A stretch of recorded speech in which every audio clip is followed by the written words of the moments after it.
مبروك للمغتصبين وللقاتلين ورفقاتهم يلي اخذوا ديسكاونت. شو بيخطر عبالكم انواع جرائم؟ كل المجرمين يلي ما في بحقهم حكم مبرم، يعني كل المجرمين يلي احكامهم بعدها بالدرجه الابتدائيه او الاستئناف اخذوا عفو عام.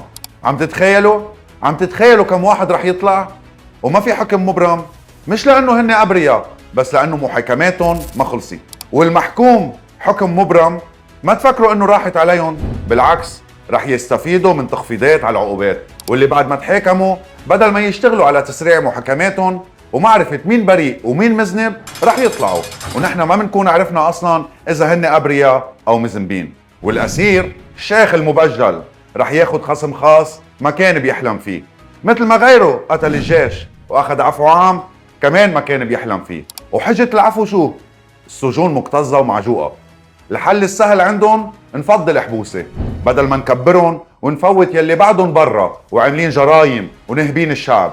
هيدا مش عدل، هيدا افلات من العقاب.